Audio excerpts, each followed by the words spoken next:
Dans le premier épisode, on a rencontré Jin, un homme né dans une famille très riche mais qui était le plus faible de tous. Mais il a eu la chance de revenir au moment de sa naissance et maintenant, il a décidé de se venger et de devenir le plus fort de toute sa famille. On s'était arrêté au moment où Jin avait envoyé ses frères creuser un tunnel sous la maison, et on avait vu un homme très mystérieux enfermé dans un tube. Si vous avez manqué le premier épisode, il est disponible en haut à droite. Et sinon, on est parti.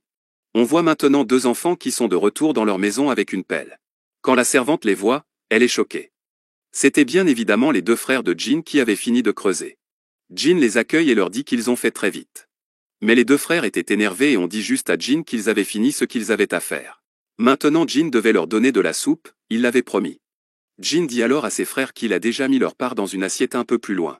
Les frères sont super contents et quand ils se rapprochent de l'assiette où il y a leur part de leur soupe, ils voient qu'il y a une quantité minuscule. Jin ne leur a donné qu'une petite cuillère. Il leur dit alors qu'il avait juste précisé qu'ils partageraient, ils n'ont pas parlé de la quantité. Ses frères sont un peu énervés mais ne peuvent rien dire. Un peu plus tard, on voit Jin sous la pluie. Il se dirige vers le trou qu'ont creusé ses frères. Quand il le voit, il est étonné. Il se dit qu'ils ont plutôt fait du bon travail. Jin regarde alors l'épaisseur du mur et se dit que pour ça, un mage d'une étoile devrait suffire. Il dit qu'il se sentait déjà raide. Son mana ne faisait que d'augmenter et il ne savait pas où l'utiliser. Maintenant, il peut libérer sa puissance. On voit alors un cercle magique qui s'ouvre en face de lui et quelques secondes après, le mur explose. Jin est fier de lui, il se dit qu'il y est enfin arrivé. C'est la bibliothèque secrète de Rincandel. C'était un endroit où il ne pouvait pas venir dans sa vie précédente, mais maintenant qu'il y est, il trouve ça assez étrange.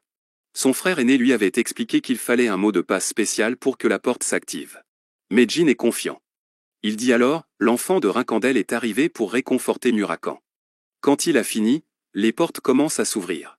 Lorsque Jin ouvre la porte, il est ébahi. Il dit que la bibliothèque secrète de Rincandel est un lieu où sont conservés tous les recueils des familles qui ont été anéanties par les Rincandel pendant les 1000 dernières années. Quand il rentre, il voit que c'est énorme. Et bien sûr, entrer dans cette bibliothèque secrète n'est autorisé qu'aux responsables de la famille. Il remercie ses souvenirs de sa vie passée avec son frère qui se moquait de lui. Il lui disait que même s'il connaissait l'existence de cette fameuse bibliothèque, ça ne sert à rien car il ne pourra jamais y entrer. Et aujourd'hui, il prend sa vengeance. Et il lui dit dans sa tête qu'il va bien l'utiliser. Quand ils avancent, Jin voit quelque chose qui l'étonne.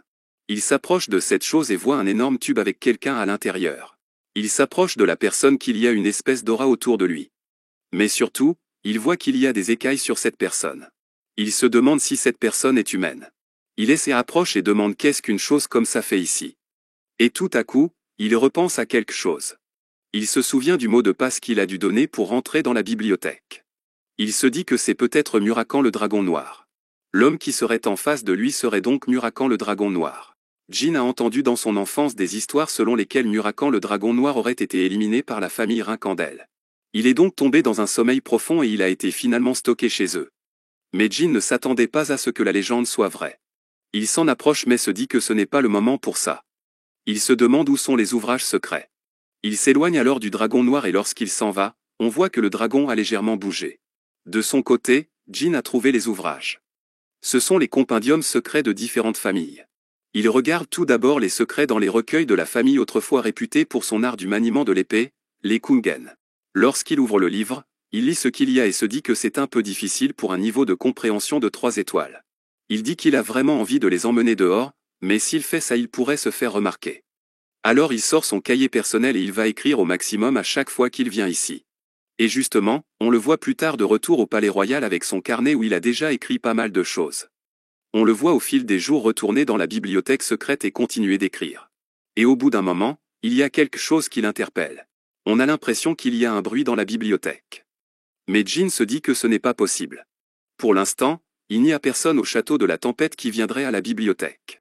Mais quelqu'un de très sombre sort de derrière la porte et lui demande « Qu'est-ce que tu es ?» Jin est complètement effrayé. C'est Murakan. Pourquoi Murakan est là? Surtout qu'il ne se souvient pas que Murakan se soit réveillé dans sa vie précédente. Pendant ce temps, Murakan continue à l'observer d'un regard menaçant. Mais Jin essaie de se calmer. Il se dit que Murakan est le dragon gardien de la famille. S'il fait attention à ses manières et qu'il agit comme un enfant, il le laissera probablement tranquille. Jin dit alors avec une voix tremblante qu'il est l'enfant de la famille Rincandel. Et lui dit alors qu'il rencontre le gardien de la famille, en l'occurrence Murakan. Et lorsque Murakan entend ça, il commence à devenir furieux. Comment peut-il oser dire que c'est un gardien? Jin est appelé. Murakan continuait à lui crier dessus et lui dit qu'il ne peut pas le traiter de gardien. Il ne connaît même pas toute l'histoire et pourtant, il ose le traiter comme un gardien. Il commence alors à insulter la famille Rincandel. Il dit qu'ils ne peuvent pas le traiter comme tel. Il dit même qu'il ne peut pas se mettre en colère contre un enfant. Mais la vérité c'est qu'il est déjà en colère. Au bout d'un petit moment, Murakan se calme. Il dit qu'il s'est réveillé parce qu'il a senti une bonne odeur après un long moment. Mais après tout ça, c'est un simple petit enfant. Mais Murakan se rapproche alors de Jin et il est un peu intrigué par lui. Jin ne comprend pas trop ce qui lui arrive. Murakan lui demande pourquoi est-ce qu'il perçoit l'odeur du ki de l'ombre qui émane de lui. Jin lui demande alors qu'est-ce que le ki de l'ombre. Murakan répond que c'est sûr, même s'il n'a dormi que pendant un millier d'années, il se souvient tout de même de cette odeur. Il dit que ce genre d'odeur si particulière de ki de l'ombre est seulement présent chez les contractuels comme Temar. Jin est alors impressionné. La raison pour laquelle Murakan s'est réveillé est à cause de son ki de l'ombre. Murakan de son côté continue à chercher d'où vient cette odeur. Et Jin se dit que si c'est comme ça, il pourrait le tester un peu. Jin appelle donc Murakan et lui dit que c'est peut-être ça qui l'intéresse. Il libère alors un peu de son énergie et Murakan est impressionné. Jin dit à Murakan que son père lui avait expliqué que ce qui venait de Solderay. Quand Murakan entend le nom de Solderay, il commence à trembler. Il demande à Jin s'il est en train de plaisanter ou il est sérieux. Il commence à pleurer. Il se dit que le premier contractant après tout ce temps est en fait un petit enfant. Il est déçu. Pendant ce temps Jin continue de le regarder et ne comprend pas trop sa déception. Murakan commence donc à parler à Jin. Il lui dit qu'il avait fait une promesse à Solderay. Et selon cette promesse, la personne qui la tiendra, il semble que ce soit Jin. Jin se demande alors quelle est cette promesse avec Solderay. Mais Murakan lui dit que pour le reste, il lui expliquera un peu plus tard. Pour l'instant, il a la tête dans tous les sens puisqu'il vient de se réveiller.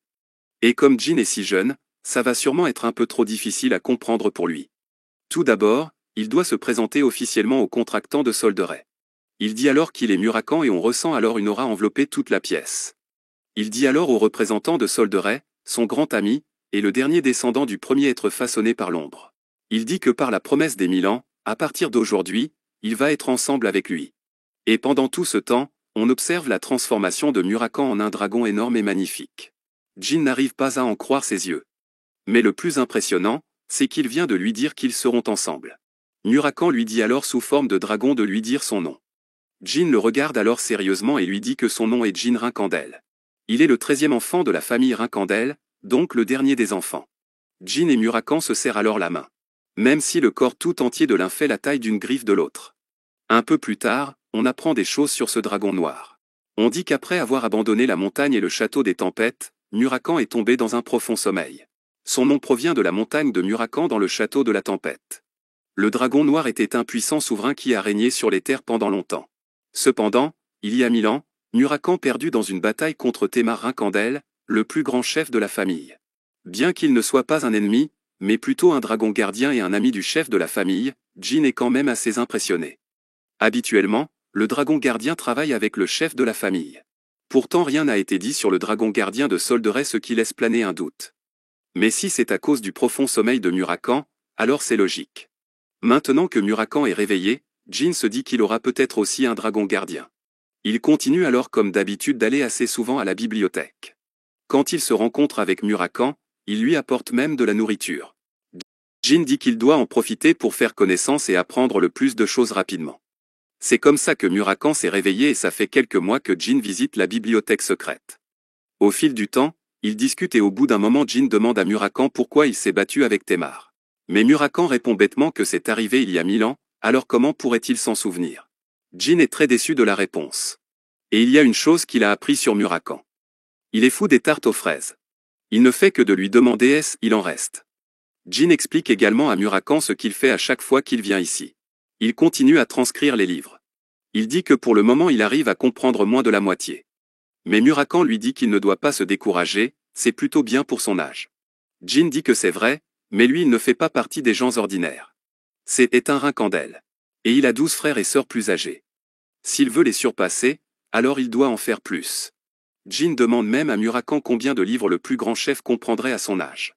Comparé à celui qui était l'homme le plus fort de l'histoire, Jin se demande où il se situe. Murakan dit alors que Temar, Il pense qu'il n'était pas capable de lire une seule ligne de ses livres quand il avait son âge. Jin est étonné. Murakan dit que cependant, les théories ne sont pas la pratique.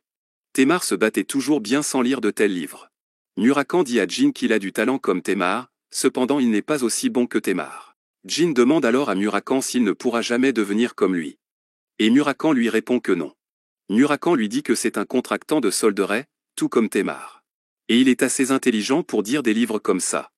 Il lui dit qu'il est juste jeune, mais il s'entraîne lentement et assidûment, il sera capable d'être aussi fort que Temar. Au contraire, il pourra même le dépasser. Il lui dit qu'il doit lui faire confiance. Il lui demande aussi s'il connaît le pseudo de Solderet. En fait, son pseudo est infini. Il n'y a aucune limite au ki de Solderet. Et ça signifie également qu'il n'y a aucune limite au sien. Il dit que pour l'aider, il va lui apprendre une nouvelle compétence qui le fera se sentir mieux. Jin demande quel genre de compétence c'est. Et Murakan lui dit que c'est la libération du ki de l'ombre. C'est une compétence que ceux qui utilisent le ki de l'ombre doivent maîtriser. Elle est nécessaire au début et à la fin pour un utilisateur du ki de l'ombre. Cependant, c'est dangereux s'il l'utilise sans la maîtriser correctement. Donc il faudra prendre le temps de bien l'apprendre. Jin est d'accord et lui demande par quoi est-ce qu'il va commencer. Murakan lui dit qu'il va devoir apprendre à canaliser ses pouvoirs magiques. Jin demande alors pourquoi est-ce qu'il doit faire ça. Parce qu'il se souvient que dans sa vie précédente, il a appris à canaliser ses pouvoirs jusqu'à s'en lasser. Murakan lui explique alors que libérer le ki de l'ombre est à la fois canaliser et manipuler ses pouvoirs magiques. Il doit donc être à l'aise avec les deux éléments pour libérer le ki de l'ombre. Il lui dit qu'il va s'entraîner à faire cela pendant 2 à 3 ans. Quand il entend ça, Jin se dit que ce sera trop tard à ce moment-là. Murakan lui dit que dans tous les cas, il ne veut pas lui apprendre de choses avant que Jin ne maîtrise les bases. Et après, la prochaine étape sera de manipuler ses pouvoirs magiques. Et dès qu'il dit ça, Jin sort de sa main ses pouvoirs magiques car il arrive déjà à les canaliser. Murakan est impressionné. Il se dit que c'est impossible de pouvoir faire ça en tant que débutant. En fait, Jin sait déjà manipuler la magie. Murakan est choqué et dit que seul un génie parmi les génies pourrait faire ça. Murakan lui dit alors que dans ce cas, il va lui montrer ce qu'est la libération du ki de l'ombre. Jin est content et se dit qu'il y est enfin. Le ki de l'ombre est quelque chose qui est finalement dérivé des ombres.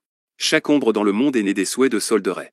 On voit alors une aura assez sombre qui parcourt toute la pièce. Ainsi Solderet est le maître de chaque ombre. Et Murakan dit à Jin qu'il est le seul contractant de Solderet. Toutes les ombres se déplacent de plus en plus vite et entourent toute la pièce.